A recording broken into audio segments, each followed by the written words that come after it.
Sean Diddy Combs, apparence métamorphosée et accusation explosive au cœur d'un procès retentissant. Après 7 mois passés derrière les barreaux, c'est un Sean Combs profondément transformé qui est apparu devant la Cour fédérale de Manhattan. Le magnat du hip-hop, autrefois flamboyant sur les tapis rouges et les plateaux télé, est désormais méconnaissable. Barbe fournie, cheveux grisonnants, regard grave. L'homme qui faisait danser des millions de fans avec ses tubes comme Last Night, semble aujourd'hui bien loin de son image de superstar.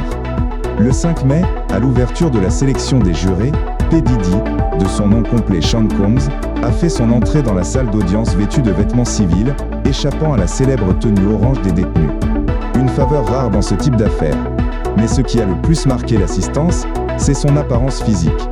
Vieilli, fatigué, grisonnant, l'icône du rap semble avoir laissé derrière lui le faste de ses années de gloire. Car l'enjeu est de taille. Le fondateur du label Bad Boy Records fait face à des accusations extrêmement graves. Trafic sexuel, racket, exploitation et transport de personnes dans le but de les prostituer. Des faits remontant à plusieurs années, mais révélés dans un climat de plus en plus tendu autour de certaines grandes figures de l'industrie musicale. Le procès, qui s'annonce comme l'un des plus suivis de l'année, devrait officiellement s'ouvrir le 12 mai avec les premières plaidoiries. Parmi les témoins attendus, figure Cassandra Cassie Ventura, ex-compagne de Combs, dont le témoignage s'annonce central.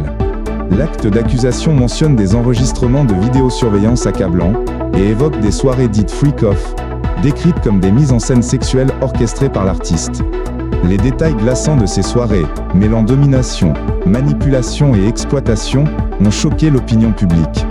Cassie, longtemps restée silencieuse, serait aujourd'hui déterminée à parler, incarnant la voix de nombreuses victimes présumées. La défense, quant à elle, a d'ores et déjà adopté une posture offensive.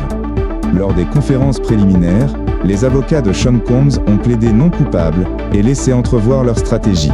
S'attaquer à la légitimité du Mann Act, une loi fédérale vieille de plus d'un siècle, régissant le transport de personnes à des fins sexuelles, et semer le doute sur la capacité mentale de leurs clients à avoir coordonné une telle organisation.